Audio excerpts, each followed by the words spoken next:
The thunder of the oncoming train cracked like a rifle shot across the quiet little station of Willow Creek, stirring dust and heat in the mid-afternoon air. Colton Hayes tipped his battered hat down to shade his eyes from the punishing New Mexico sun.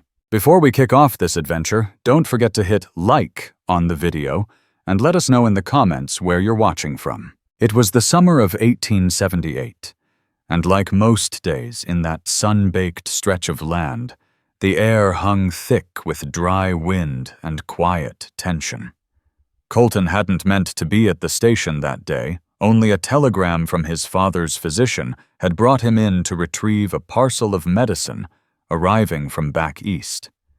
As the iron locomotive screeched to a halt in a cloud of hissing steam, Colton's gaze drifted not to the freight car, but to the passenger coach. A woman stepped down, moving with a grace that didn't belong to this dusty land.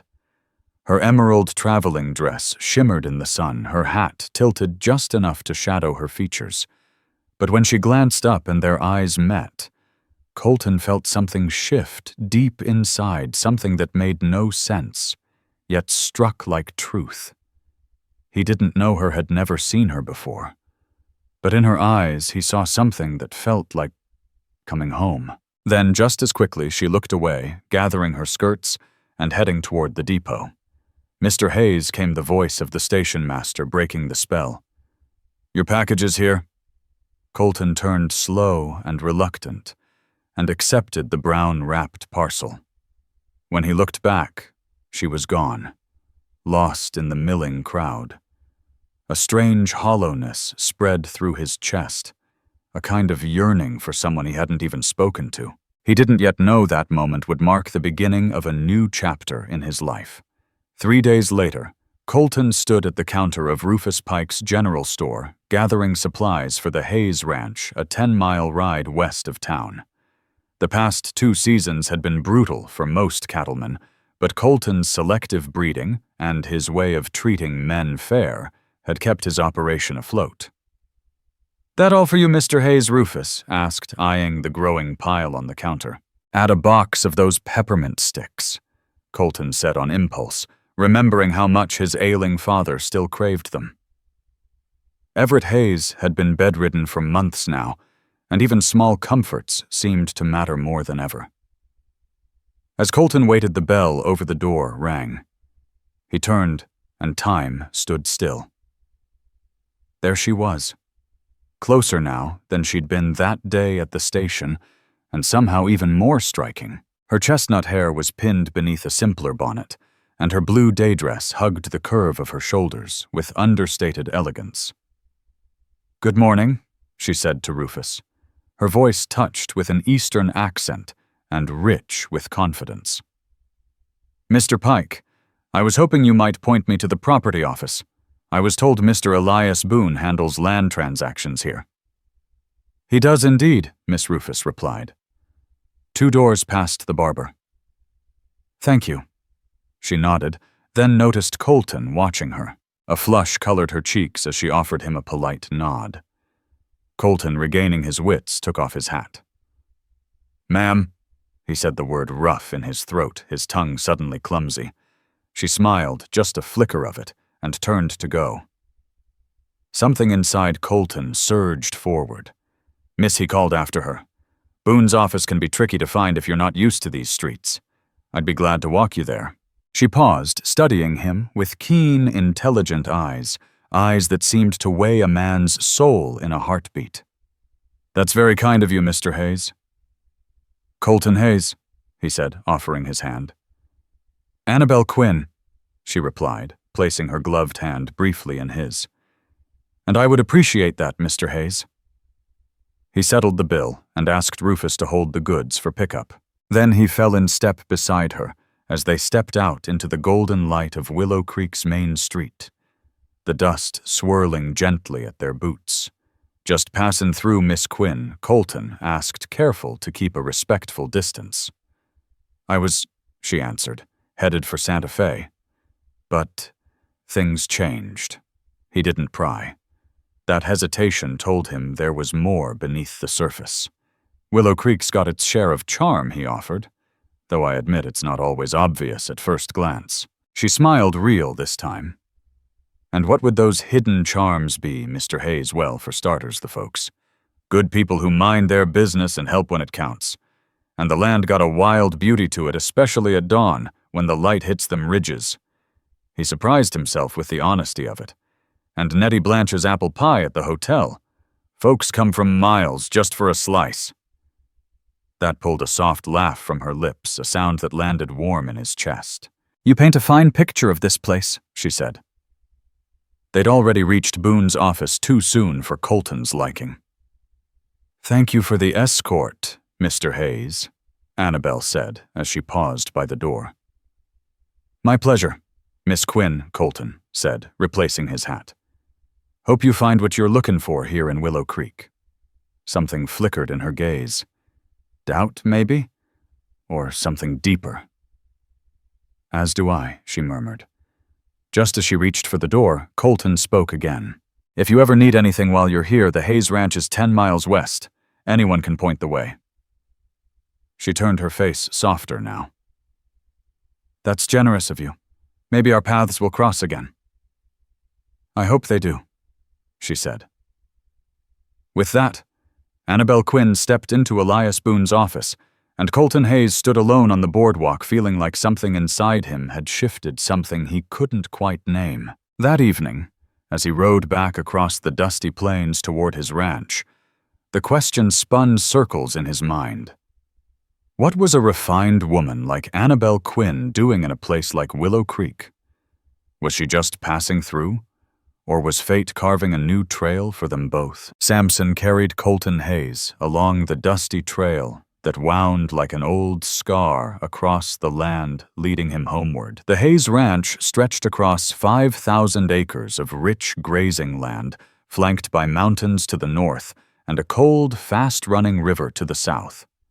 The main house, raised by Everett Hayes 3 decades earlier, stood firm against the horizon, 2 stories of timber and grit with a broad porch wrapping around it like arms holding tight to legacy. It was the heart of everything Colton had fought to maintain since taking over the ranch 5 years back, ever since his father's health began to slip away like water through cupped hands.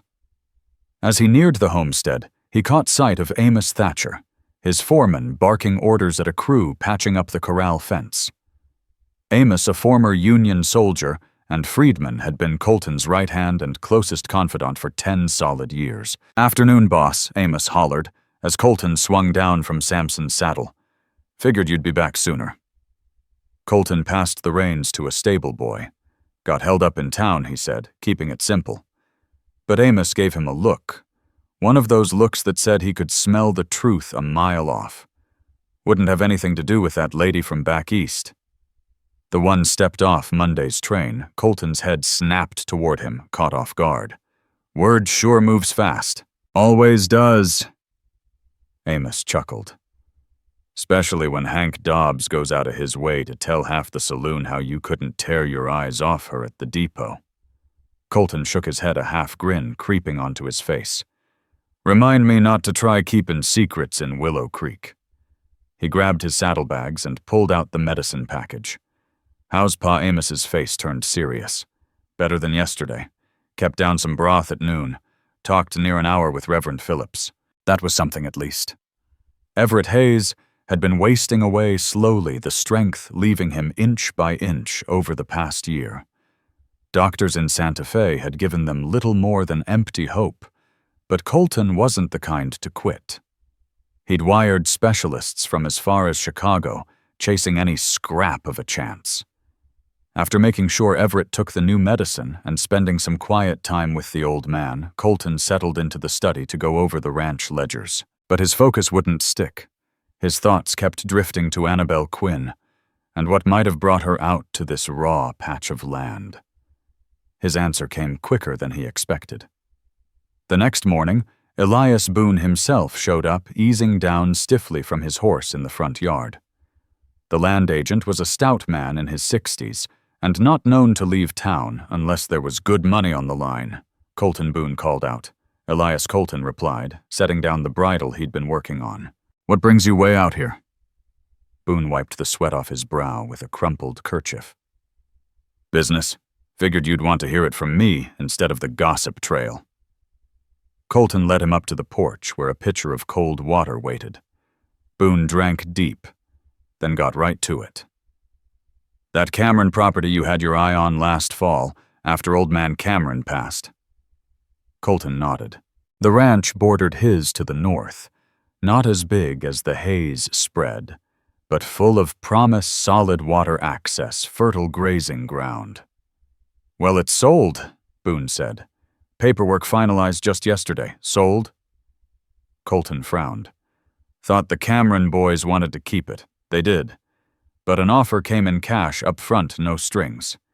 Eastern money. A suspicion crept into Colton's chest. This buyer wouldn't be a Miss Quinn, would it? Boone raised a bushy brow. How'd you... Yeah. Annabelle Quinn, representing some outfit out of Boston. Foster Agricultural Investment. Looks like they mean business. So Annabelle wasn't just passing through. She was backed by capital and plenty of it. She mentioned wanting to see the land tomorrow, Boone added, watching Colton close. Asked if there were any neighboring ranchers who might show her around. That's so, Colton said, keeping his voice even though his pulse picked up. Thought you might want to ride out, make introductions. Neighborly thing to do?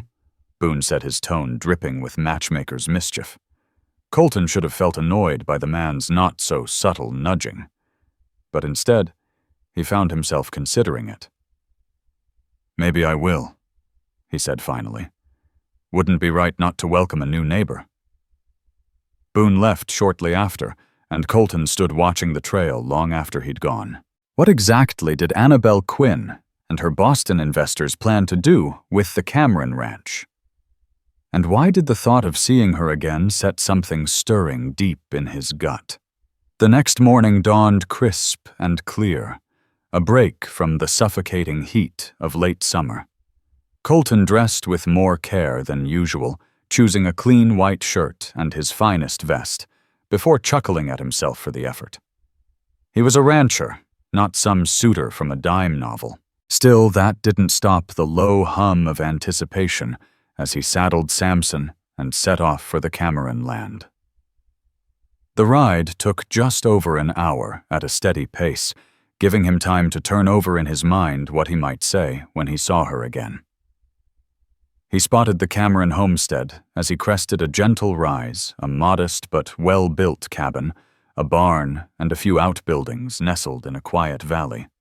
A creek ran nearby, its waters glinting in the morning sun. No wonder her people had bought it. It was prime country. 2 horses stood tied out front. One belonged to Boone. The other, a sleek chestnut mare with a white blaze, had to be Annabelle's. Colton dismounted, drew a slow breath, and stepped forward. Boone was the first to emerge, his round face stretching into a grin. Knew you'd show, he said. Before Colton could reply, Annabelle Quinn stepped into the doorway. She wore a riding outfit in dove-gray plain, but well-fitted with a wide-brimmed hat casting shade over her face. Even in that no-nonsense getup, Annabelle Quinn stood out like a silver dollar in a bucket of nails. The sight of her on that porch knocked the practiced greeting clean out of Colton Hayes' head. "Mr. Hayes," she said warmly, her voice like creek water in summer. "What a lovely surprise." Colton tipped his hat. "Miss Quinn, I heard you'd bought the old Cameron spread. Figured it was proper to ride out and welcome you to the neighborhood." "That's mighty kind," she said, stepping down from the porch. "Mr. Boone's been showing me around, but I'd sure value a neighbor's opinion on the land." Elias Boone, of all people, suddenly found manners. He cleared his throat. "Actually, I should be getting back to town. Appointments, you know. Maybe Mr. Hayes could show you the rest." His eyes flicked between them with the subtlety of a church lady matching up dance partners. Annabelle's eyes met Colton's, unreadable but curious. "I wouldn't want to take up your day, Mr. Hayes." "It's no trouble at all," Colton said, finding his voice again. "I'd be glad to show you around." Boone didn't waste a second getting gone, leaving the 2 of them in the sun-drenched yard. "Shall we ride?" Colton asked after a beat. "The property stretches farther than it looks from here. There's some things worth seeing past the tree line." Annabelle nodded and moved toward her mare with the kind of ease that said this wasn't her first saddle. Colton moved as if to help her up, but she swung into place smooth as silk. "Well," he said, climbing onto Samson, "you sure don't ride like a city lady." She smirked. "My father bred thoroughbreds back in Massachusetts. I spent more time mucking stalls than playing piano, much to my mother's despair." That glimpse of her past struck Colton as unexpected and real. "And now you're leading the family business," he said. Her face shifted, a shadow passing through her eyes. "My father died last year. The company's mine now, though a fair number of Boston gentlemen don't take kindly to a woman calling the shots. I'm sorry to hear that," Colton said, sincere in both grief and respect, and for their small-mindedness. "Around here we judge folks by what they do, not who they are." "Is that so?" she asked, tone edged with doubt. "I've seen prejudice wear 100 faces," Colton admitted, "but I reckon out here it dies quicker in the dust." He paused. "You might as well call me Colton, if we're to be neighbors." She studied him, then nodded. "Colton," she repeated softly, her voice brushing against his name like wind across sagebrush. "Then you may call me Annabelle, though I suspect the good people of Willow Creek may clutch their pearls at such informality." Colton grinned. "Far as proper society goes, it's mostly Millicent Ward and her sewing circle. I've never cared much for their opinions." That pulled a genuine laugh from Annabelle, ringing clear into the sky. "I think I might enjoy living here after all," she said, her eyes lit with something close to joy. They rode along the property line for the next hour, Colton pointing out natural markers, ridges, and trails worn by time. Annabelle listened with more than politeness. She asked questions that showed she knew cattle and land better than most men he'd met. "You've got quite the grasp of ranching for someone out of Boston," Colton remarked as they stopped on a ridge overlooking the valley. The view rolled green and golden to the horizon. "Foster Agricultural has shares in a handful of ranches back east," she said. "Smaller scale than this, sure, but the bones of it are the same. I've spent the last year devouring everything I could find on ranch management out west." "And what made you set your sights on New Mexico?" he asked. She gazed out at the mountains, blue and mighty in the distance. "Because of this," she said simply. "Out here there's still room. Room to breathe, to build something that's mine." Colton felt the truth of her words. That same calling had drawn his father west 3 decades ago, and it kept Colton tethered to this land even when easier roads called. "What are your plans for the place?" he asked. At first she replied, "Selective breeding, high-grade stock to strengthen regional herds. Long-term I want to raise cattle tough enough to thrive out here. Disease-resistant, drought-tolerant." Colton blinked. "Well now, that sounds a whole lot like what I've been working toward at Hayes Ranch." Her eyes lit up. "Is that so? Maybe we ought to compare notes sometime," he offered. "You seem like someone worth learning from." The two wrote on trading ideas and stories on bloodlines, rotation, grazing well systems. The conversation flowed like spring melt off the mountains, easy and clear. By the time they circled back to the cabin, the sun sat high above, and they'd somehow burned through 3 hours. "Would you care to stay for lunch?" Annabelle asked as they dismounted. "I brought enough to last me the afternoon." Colton nodded without hesitation. "Gladly."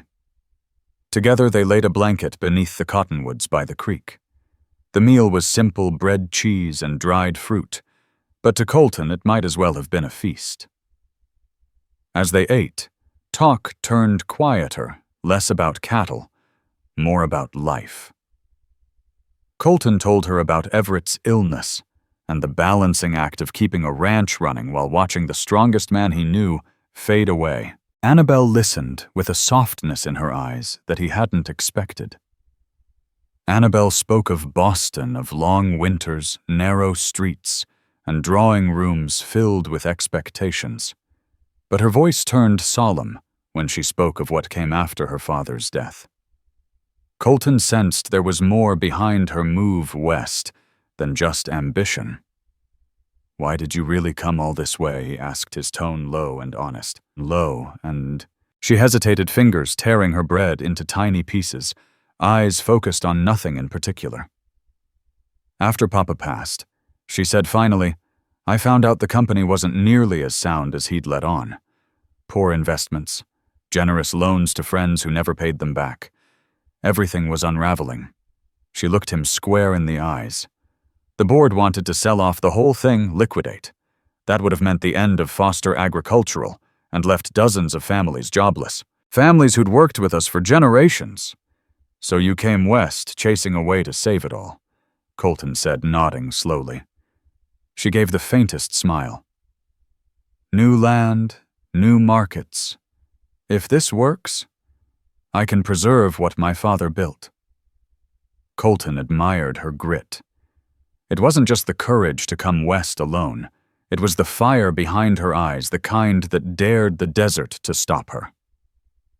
"Well," he said, after a beat, "you picked a fine place to start. And if there's anything I can do to help you, only have to ask." "Thank you, Colton," she said quietly. "That means more than I can say." As they packed up their simple meal, Colton found himself dragging his boots. He didn't want the moment to end. "I should ride home and check on my father," he said at last. "But maybe I could call on you again sometime. There's more of this land I'd like to show you." "I'd like that," Annabel replied, her smile lighting up the late afternoon. "I'm staying at the hotel until the cabin's ready. Perhaps we can talk more over dinner tomorrow." Colton agreed without hesitation, already picturing it. As he swung into Samson's saddle, heading back toward the ranch, he carried with him a quiet awe. Annabel Quinn wasn't just impressive, she was unforgettable. And he wondered if she might feel even a hint of the pull he felt toward her. The days that followed moved like something out of a dream. His quiet nights, once filled with ledgers and silence, now centered on Annabel. Their dinner at the hotel lingered deep into the night, revealing a surprising kinship, shared love of books, similar thoughts on politics, and a mutual reverence for the untamed beauty of the frontier. Within a week, he introduced her to Everett Hayes, whose health had brightened enough to sit up in the parlor.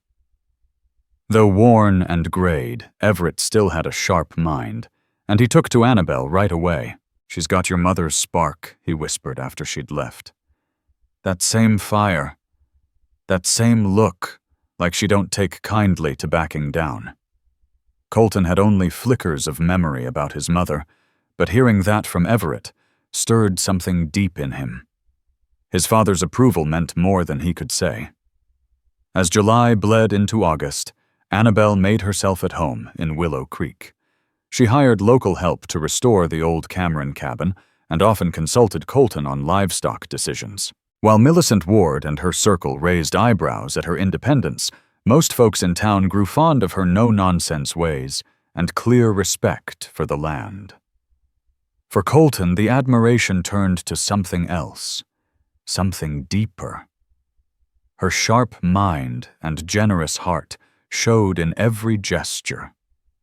Organizing aid when a ranch hand got hurt, reading aloud to Everett, when his eyes gave out, even teaching the station master's daughter how to ride. Their friendship blossomed, though Colton's feelings quietly outpaced the label. Every time her hand brushed his or she smiled in a way meant just for him, warmth spread through him like sunlight on cold stone. Still, he held back, unsure if she saw him as more than just a helpful neighbor. That changed at the summer social in mid-August. Held each year in the churchyard, it was a night of laughter, fiddle music, and supper under paper lanterns strung between the cottonwoods. Colton arrived early to help with setup, But when he saw Annabelle step through the crowd, the rest of the world blurred. Her dress was pale blue, soft against her skin, and her chestnut hair had been let loose in soft curls. Several young men turned toward her, but her eyes found him. "You look beautiful," he said, when she reached him. A blush rose in her cheeks. "Thank you. It's different than Boston's formal gatherings, but charming in its way." "I hope that's a good thing," Colton said, suddenly aware of how homespun the whole event must seem. "The best thing," she replied, her gaze steady. "No schemes, no pretenses, just honest folks enjoying a summer night." Dinner gave way to dancing, the local fiddlers warming up beneath the stars. As twilight deepened, lanterns threw golden light across the crowd. Colton, who usually steered clear of dancing, surprised himself. "Would you care for a waltz?" he asked, offering his hand. "I should warn you," he added as they stepped into place. "It's been years. Your toes might not survive." Annabelle laughed, placing her hand on his shoulder. "I'll take my chances." To his surprise, they moved together like they'd danced this dance forever. With her in his arms, the music seemed to dissolve around them. Everything else vanished. In that moment, Colton knew. This woman didn't just belong in Willow Creek. She belonged with him. As the music faded, he didn't let go. Instead, he led her quietly away from the crowd, under the limbs of an old oak tree, where moonlight spilled across the earth. "Annabelle." He began, his voice hushed these past few weeks. "They've been the happiest I've known." She looked at him, her face soft. "For me as well, Colton." "I think about you constantly," he said, heart thudding. "When we're apart, I'm counting the minutes. When we're together, it feels like time itself slows down." Annabelle's eyes widened ever so slightly, but she didn't draw back. Colton took both her hands in his voice low with emotion. "I know we haven't known each other long," he said, "but it feels like I've been waiting for you all my life, and just didn't know it until I saw you standing there on that train platform." Something stirred behind her gaze. "I felt it too," Annabelle whispered, her voice barely rising above the soft hum of music in the distance. "I thought it was just nerves, just excitement over a new beginning." Colton stepped closer, his heart pounding. "No, it wasn't imagined. Some things, some connections just are. No explanation needed." Her face grew serious, clouded by something unspoken. "Colton, there are things you don't know about my situation. Complications that might make everything you're feeling impossible." He held her gaze. "Then tell me. Whatever it is, we'll face it together." She looked torn, then nodded. "Not here. Meet me tomorrow morning. That lookout you took me to. It's quiet up there. We can talk freely." He wanted answers now, but respected her need for privacy. "I'll be there. 9 o'clock sharp." They returned to the celebration, but the ease between them had shifted into a weight of anticipation. When they said goodnight, Colton brought her hand to his lips, not just as farewell but as a silent vow. "Until tomorrow," he said. "Until tomorrow," she replied, her eyes full of emotion he couldn't quite unravel. That night's sleep eluded him. He tossed in bed, thoughts tumbling in every direction. What could be so serious? Was she promised to someone back east? Or were the financial troubles worse than she'd let on? By dawn, he'd imagined a dozen worst-case scenarios. At exactly 9, he rode into town and found Annabelle already waiting in the hotel lobby, dressed for the trail, her expression unreadable. They rode in silence to the bluff that overlooked the land stretching between their properties. The rising sun cast long shadows across the mesa as they dismounted. Colton held his tongue, giving her room to speak. Annabelle stepped to the edge, and turned toward him, the wind tugging at her hair. "Before I came to Willow Creek," she said slowly, "I made certain commitments, promises I'm not free to break without real consequences." His chest tightened. "You're engaged?" "No," she said quickly, surprising him. "Nothing like that. It's more complicated." She paused, bracing herself. "Foster Agricultural is in worse shape than I admitted. Not just struggling, nearly gone. My father's poor decisions left us drowning in debt. I mortgaged everything I had just to buy the Cameron land. I still believe it's our last chance." Colton frowned. "That's hard, but not impossible. You've got the grit to turn things around." Her jaw clenched. "I didn't come by the funds alone. To make this happen, I needed backing from our biggest investor, Cyrus Aldridge, and to get it, I had to agree to terms. What kind of terms? His son Tobias. He's been after me since before my father passed. As part of the deal, I agreed to seriously consider marrying him once I returned to Boston. Cyrus made it clear his continued support hinges on that decision." The words hit like a blow. "So if you choose me, you lose everything." Annabelle nodded, pain written across her face. "If I walk away from the agreement, the company, the land, even this ranch goes to Aldridge. Dozens of families rely on Foster Agricultural. I can't throw all that away just for myself." Colton stepped closer, clasping her hands.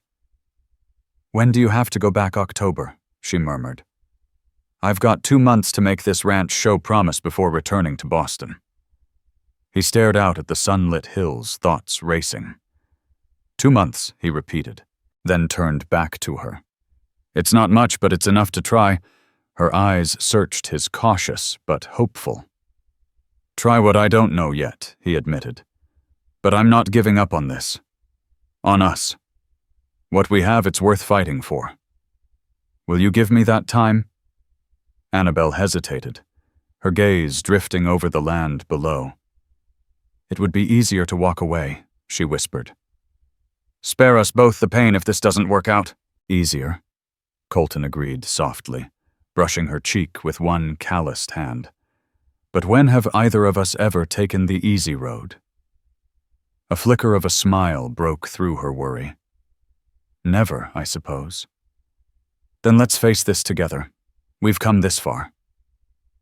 Her eyes brimmed with quiet resolve. "Together," she said at last. Their foreheads touched, no kiss, no grand gesture. Just a quiet, powerful stillness. A moment that said more than any words ever could. They stayed up there for nearly an hour, speaking of real things. How to turn the Cameron place profitable fast. What lenders might renegotiate terms, how to weaken Aldridge's grip without destroying everything her father built. It was the beginning of a war they would fight side by side. And neither was walking away. By the time they made their way back to town, they'd forged the beginnings of a plan, uncertain, risky, but a plan all the same. What followed became the most demanding stretch of Colton Hayes' life. Each day was packed with relentless effort. He split his time between his own spread and helping Annabelle Quinn get hers off the ground. He brought in his most trusted ranch hands to speed up improvements on the Cameron property, offered guidance on bloodlines and local buyers, and helped her navigate the complex world of livestock trade out west. By nightfall, they buried themselves in ledgers and loan agreements she'd hauled from Boston, hunting for weak spots in Cyrus Aldridge's grip and signs of a way out. And beneath the work, their connection deepened something real raw and far more powerful than fleeting romance. They became partners in every sense of the word, where Colton brought grit and know-how from a lifetime of ranching. Annabelle countered with strategy insight and the kind of connections only someone from back east could wield. When trouble came knocking, and it often did, they faced it side by side. Sure, they clashed sometimes, voices rising as tempers flared, but they always came back to center. Together.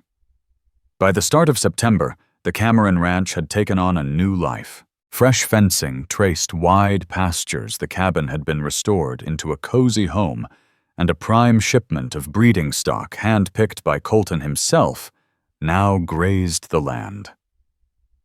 At first, local ranchers had scoffed at the idea of an Eastern woman running cattle, but now their interest was piqued. The animals were quality, the operation tight. Word was spreading, and still they carved out moments just for them, sunset rides along their shared bordered dinners in Annabelle's newly furnished kitchen, and rare kisses stolen in the hush between tasks.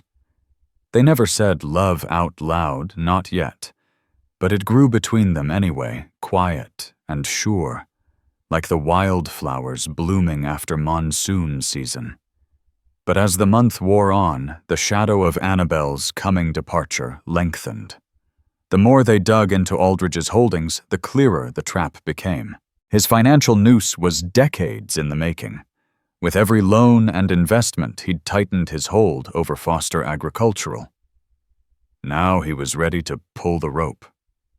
"Cyrus has been planning this a long time," Annabelle murmured one evening on the porch. The sky behind her flared orange and violet as the sun dipped low. "Even before my father passed, he was maneuvering for control. That contract I signed, it was just the last nail." Colton reached over, brushing his thumb across her knuckles, a touch that had become second nature. "There's gotta be a way to beat him. I've reached out to every business contact, every family friend I can think of," she said, frustration thick in her voice. "No one's willing to take on Aldridge, not with his influence back in Boston." They sat quiet, the weight of goodbye pressing in. Then, out of nowhere, Colton turned to her. "Marry me." She blinked. "What marry me?" he said again, this time with certainty. "Before you head back east. Be my wife." "Colton," she said gently. "How would that change anything? I'm still bound by that agreement." "True," he said. "But as my wife, your legal standing shifts. We could merge Blackwood Ranch with the Cameron land, make it a single entity jointly owned." Realization flickered in her eyes, which would make it harder for Aldridge to seize this place. He nodded. It'd drag the fight into territorial courts instead of Boston. He wouldn't control the playing field anymore. It buys us time. Time for what? To build something strong enough he can't tear it down. Bring in new partners. Cement this place. Annabelle stared off, calculating, weighing. "It could work," she said slowly. "But Colton, I won't let you marry me just to solve a legal mess." He gripped both her hands, eyes fierce with truth. "Annabelle Quinn, I've loved you since the first moment I saw you on that platform. And with every passing day that feelings only deepened. I'd marry you whether you were dead broke or owned half this territory. It's never been about that." She blinked back, tears. "I love you too. More than I thought I could. But are you sure marriage to me means inheriting all my burdens, all my mess?" He smiled faintly. "Then let me carry it with you.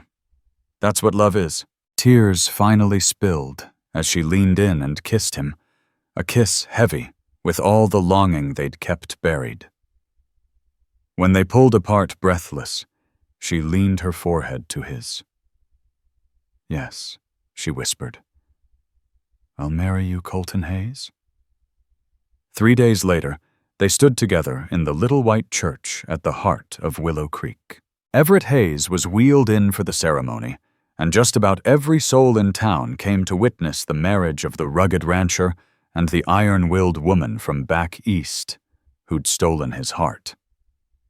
The celebration that followed at the Hayes Ranch turned into the most talked-about event of the season.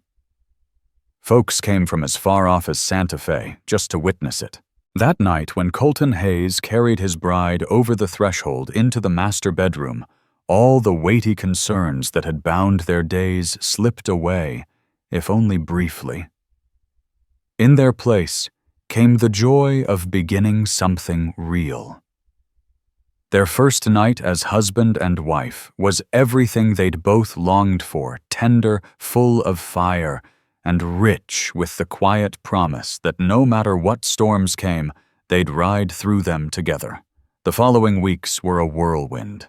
Legal papers were filed, forming the Hayes Quinn Ranch, with holdings from both spreads now officially joined. Letters were dispatched to Boston, informing Cyrus Aldridge of Annabel Quinn's marriage and the shift in legal ownership.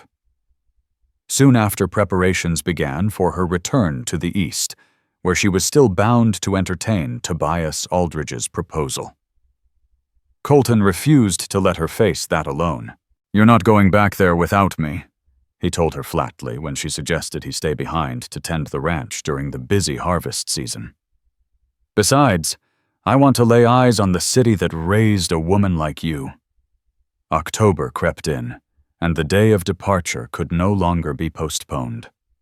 The night before the train ride, Colton and Annabel sat with Everett Hayes in the front parlor, laying out their plan for what was ahead. "Cyrus is a businessman above all else," the old man said softly, his voice fragile, but sharp as ever.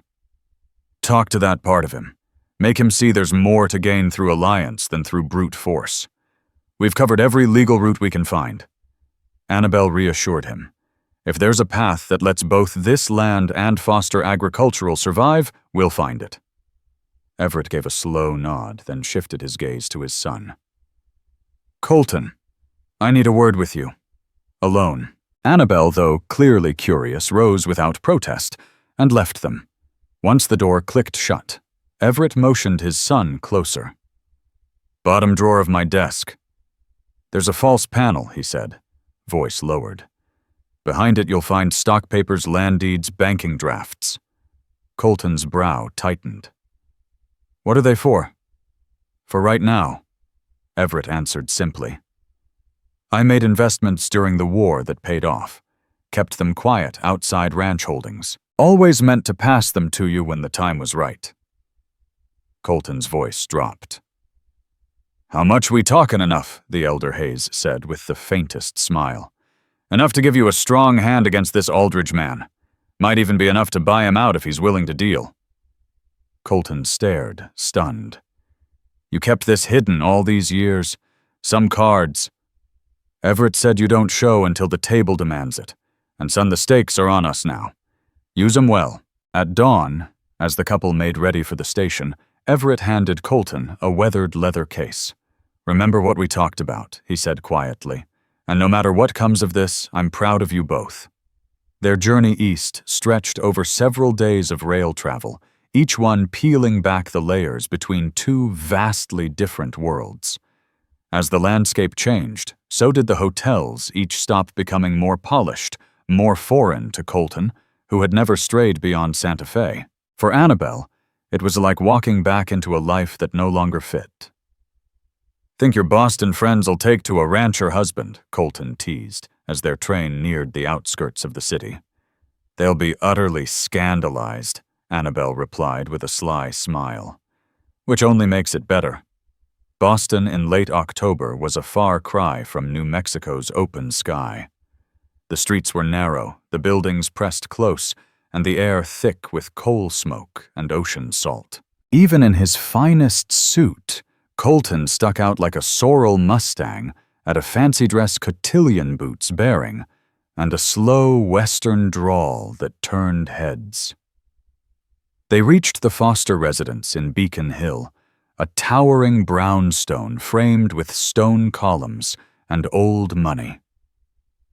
As they ascended the steps, Annabel slipped her hand into Colton's. "Remember," she whispered, "most of them have never stepped a foot beyond Massachusetts. Their judgment means less than they think." The household staff was visibly startled by her unannounced return, especially with a strange man in tow. Still, they welcomed Miss Foster warmly.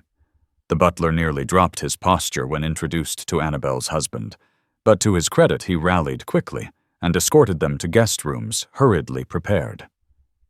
"Mr. Aldridge must be notified at once of your arrival.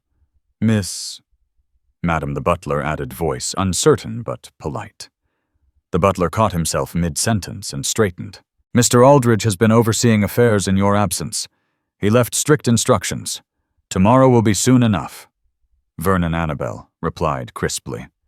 My husband and I have traveled a long road. We need the night."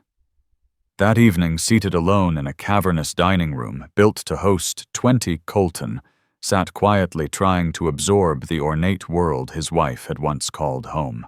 Gilded chandeliers sparkled overhead, sterling utensils clinked gently, and liveried servants stood at attention, awaiting every cue. It was like stepping into a world of polished porcelain and ice. "No wonder you thought Willow Creek was a backwoods hovel," he quipped, half smiling. Annabelle studied the grandeur around them, then looked back at him.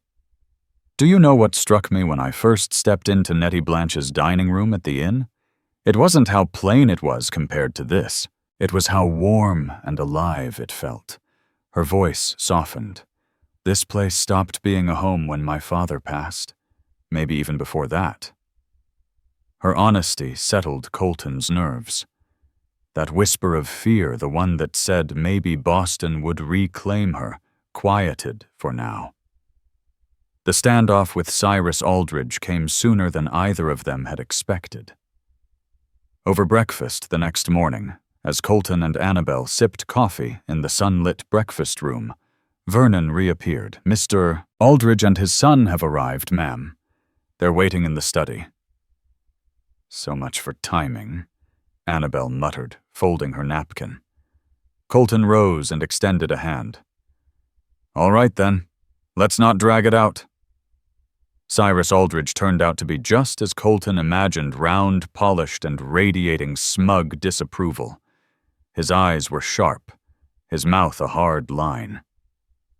Tobias stood beside him, a younger replica smug and simmering with expectation. "Annabelle," Cyrus said coolly, making no effort to acknowledge Colton. "It's a relief to see you returned. There are matters demanding your attention." He spoke to her like a child who'd run off in the middle of her chores.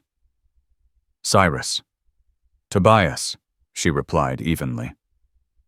"Before we begin, allow me to introduce my husband, Colton Hayes." The silence that followed was sharp enough to cut with a knife. Tobias was first to recover, his face twisted in disbelief. "Husband," he blurted, "you must be joking. You and I had an understanding," he pressed on. "I agreed to consider your offer," Annabelle replied. "I considered it, and declined. My loyalty and my love belongs to Colton." Cyrus's face turned red with fury. "You've breached our agreement." "I have not," she said with iron in her voice. "The terms were clear. I was to establish the New Mexico operation and return to Boston to evaluate Tobias's proposal. I've done both." "A technicality," he snapped. "You knew our intent, just like I knew yours," she cut in. "You never expected me to succeed. You thought I'd fail out west and you'd sweep up both properties after." Cyrus didn't deny it. His silence said enough. When he did speak, it was to Colton. "Mr. Hayes," he said with forced courtesy, "whatever Annabelle has told you, I assure you her debts are legitimate and enforceable. Marriage doesn't erase obligations." "I'm well aware," Colton answered, calm as still water. "That's exactly why we're here to settle them." "Fairly." Cyrus waved a hand dismissively. "It's quite simple. Foster Agricultural will be dissolved, and the land in New Mexico will return to me as agreed." "That won't happen," Colton said, pulling a folder from the leather case Everett had entrusted to him. "That property now belongs to the Hayes-Quinn Ranch Partnership. It's its own legal entity registered under territorial law." Cyrus skimmed the documents, his confidence draining, as his eyes scanned the details. "This doesn't change anything regarding the Boston estate," he protested. "Not directly," Annabelle said. "But it muddies your waters. Taking our New Mexico land would require court battles out west, where your name carries far less weight." Tobias had been quiet, his frustration building. Finally, he exploded. "This is ridiculous. Father, don't let them do this. We can't let some cowboy wreck everything." "Enough." "Tobias." Cyrus' snapped eyes locked on the documents, his mind calculating. A beat passed. Then he lifted his gaze with a new look, a negotiator's mask. Perhaps there's room for compromise. The New Mexico land in exchange for full forgiveness of Foster Agricultural's debt. No deal, Colton replied. We have another offer. He pulled out more papers. These are from my personal portfolio independent of the ranch. I'm offering full market value for your interest in Foster Agricultural plus a premium for inconvenience. Cyrus's eyes widened as he studied the bank drafts and stocks. How does a cattleman from the territory come by holdings like these? My father believed in long-range planning, Colton said simply. Now do we have an agreement? For several taut minutes, Cyrus reviewed the papers, his questions precise, revealing a sharp financial mind. At last, he looked up. I'll need my lawyers to verify the terms naturally, he said. Tone shifted to something almost respectful. But in principle, yes, this could work. Tobias started to protest again, but a single glance from his father shut him down cold. Tobias Aldridge stormed out of the room, his dreams of owning both Annabelle and Foster Agricultural dissolving in a flash. The next 2 weeks were swallowed by legal wrangling. Attorneys on both sides redlined drafts, then redlined them again, hammering out a deal that everyone could live with. Through it all, Colton leaned on Annabelle's sharp mind for business and her fluency in Boston legalities, their teamwork just as seamless here as it was in the saddle. When the final contracts were signed, handing over Aldridge's stake in Foster Agricultural to Colton and Annabelle jointly, she looked stunned. It's really done, she murmured as they stepped out of the law office into the bustling Boston street. Foster Agricultural is truly ours. No more debts, no more Aldridge. Colton gave her hand a squeeze. So what now? Sell the eastern branch, put our full focus on New Mexico. She considered it for a long moment. No, she said at last. My father poured his soul into building this. It's worth keeping. It's worth. With the right person managing things here, and with our connections in the East, both sides can support each other. He smiled, not surprised at all. That vision, that clarity when others only saw messes, that's what drew him to her in the first place. Then we'll do just that. With their work in Boston wrapped up, they set their sights back west. Somehow the journey home felt shorter. Their conversations buzzed with plans growing. The ranches launching breeding programs, building a new house that combined New Mexico grit with Eastern comfort. When the train neared Willow Creek in late November, Annabelle pressed her face to the window, her whole frame vibrating with anticipation. The familiar land unfurled before them in golds and browns so different from Boston's crowded avenues. I never thought I could fall in love with a place like this, she said quietly. Or with someone. Colton pulled her close, his chest tightening with emotion. She could have chosen Wealth Society ease. Instead, she'd chosen him. And he'd never stop being grateful. Welcome home, Mrs. Hayes, he whispered. As they stepped onto the platform, the same spot where their eyes had first met months ago, Amos Thatcher was already there, grinning as he loaded up their bags. Your pa's been asking after you all day yesterday, he said to Colton. Says he's got something important to tell you. Wouldn't even wait till morning. Worried they hurried home. The sun dipped low behind the mountains as they rode in. But instead of finding Everett Hayes in bed, they spotted him out on the porch, wrapped in thick blankets, sitting tall in his chair. He looked better stronger. There you are, he called as they walked up. Took you long enough. I've been making some plans. Colton knelt beside him, eyes soft with relief. What kind of plans? Pa Everett motioned toward the pastures, stretching out in the distance. Been thinking on that herd improvement idea you two mentioned. That vet from Santa Fe, he had ideas about crossbreeding for stronger stock. I've been talking with him. Annabelle dropped to her knees beside his chair, gently clutching his hand. You're supposed to be resting, not rebuilding the cattle industry. He chuckled and gave her hand a pat. Can't rest with so much needing doing. And that new doctor says I've still got some years in me. Colton perked up. New doctor, yeah. Everett nodded. Young fella just arrived. Eastern trained but wanted to put down roots out here. Smart one, seems like. It was the best news they'd heard all trip. Willow Creek hadn't had a real doctor in years, just traveling healers and luck. That night, over a simple supper, Everett demanded the full story of Boston, every twist and turn. When they finished, he nodded with pride. Knew you had a good head for business, son, he said. Then he looked at Annabelle.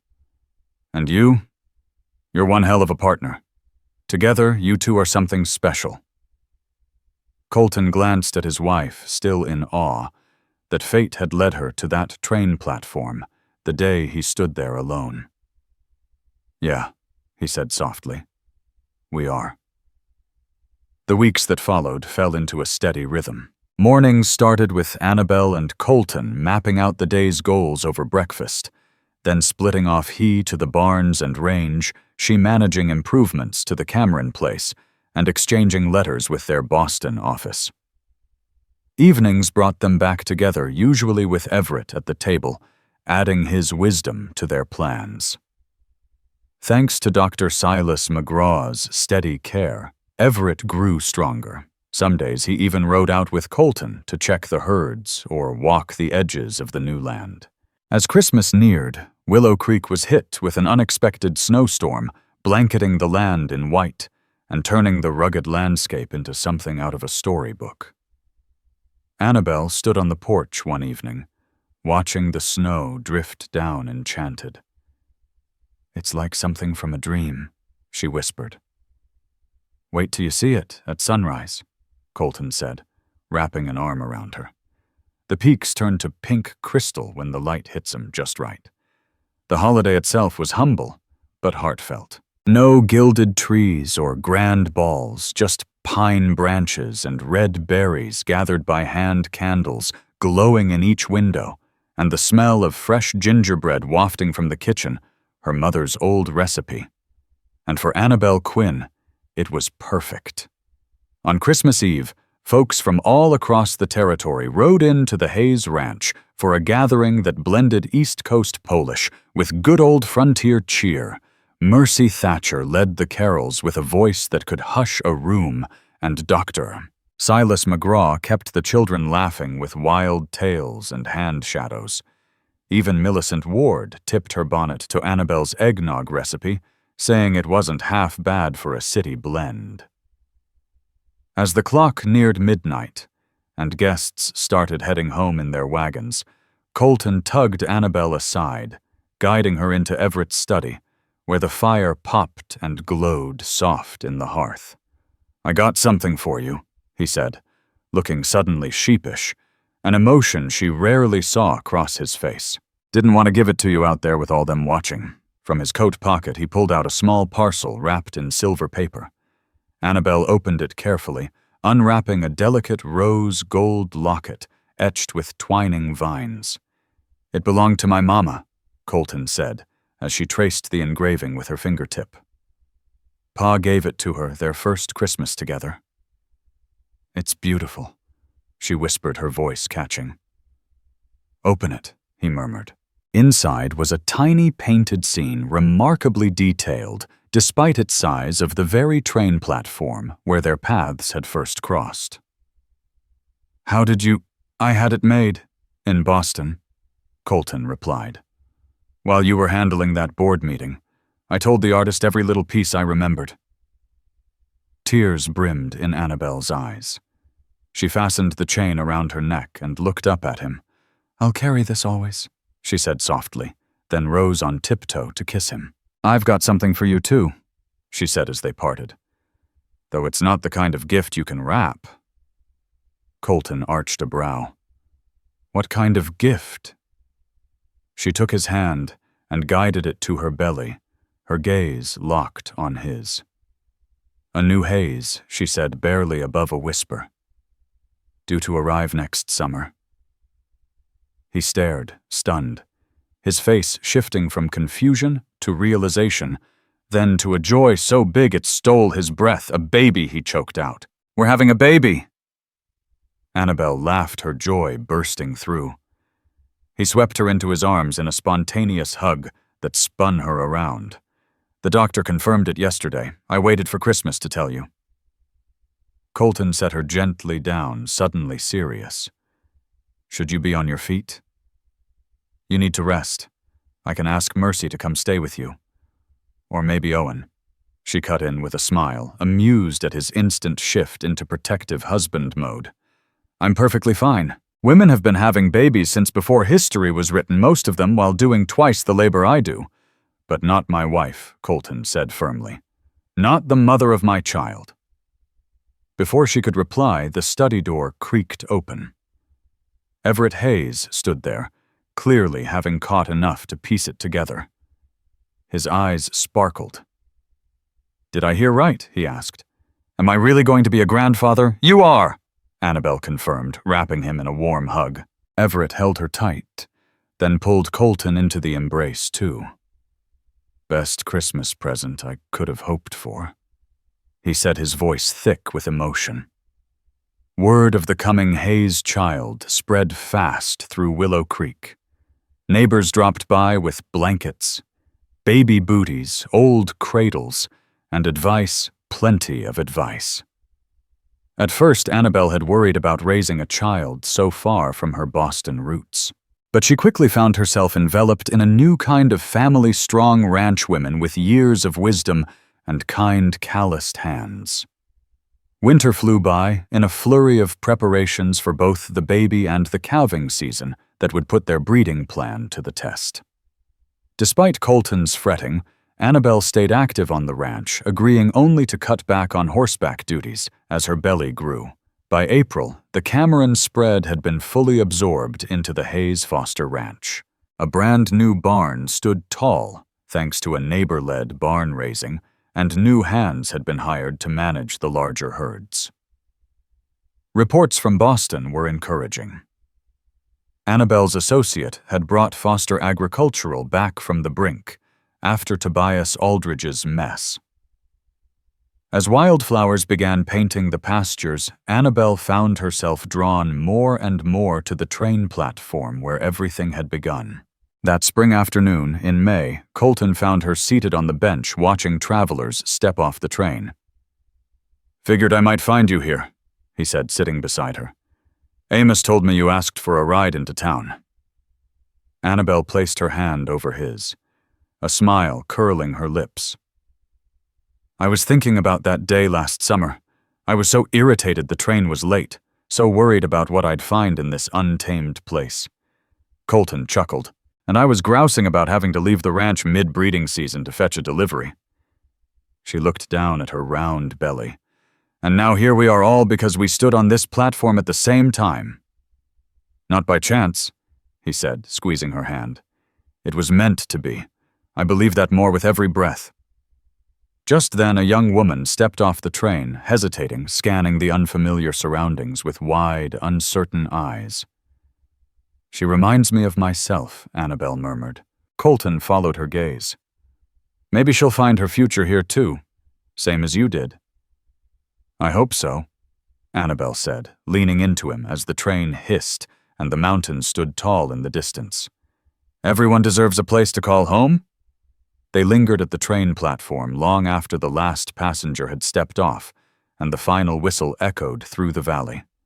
Watching strangers begin new chapters in this rugged land, Colton turned to Annabel, his arms steady at her side.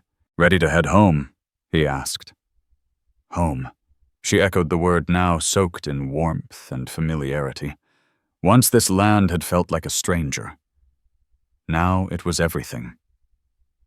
Yes, she said with a soft smile.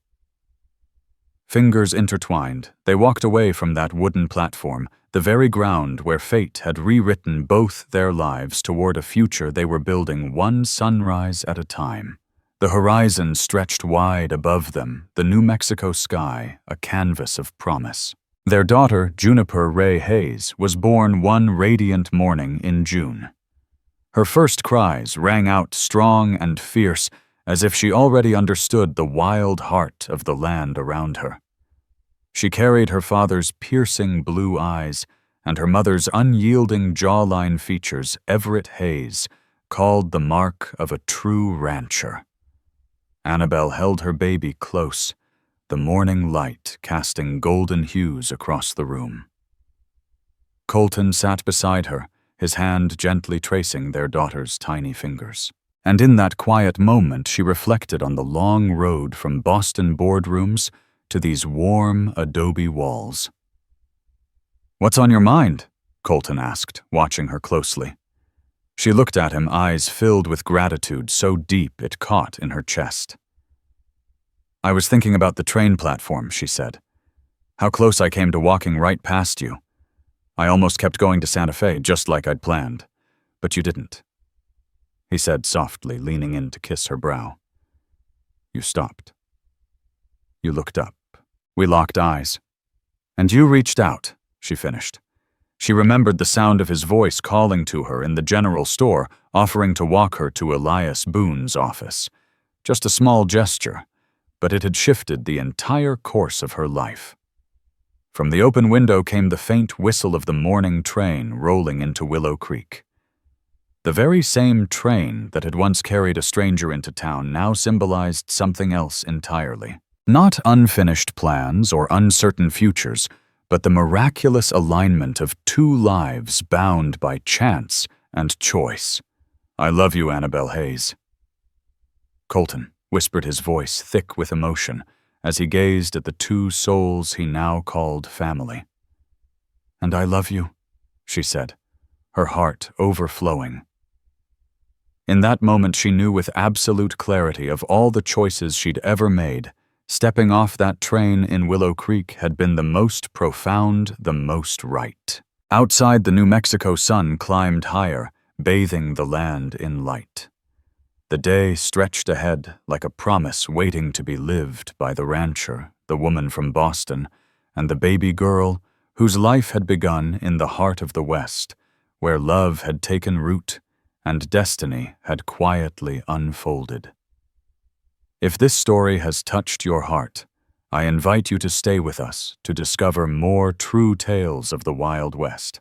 Stories that honor resilience, tenderness, and the spirit that God placed in those who blazed the trail.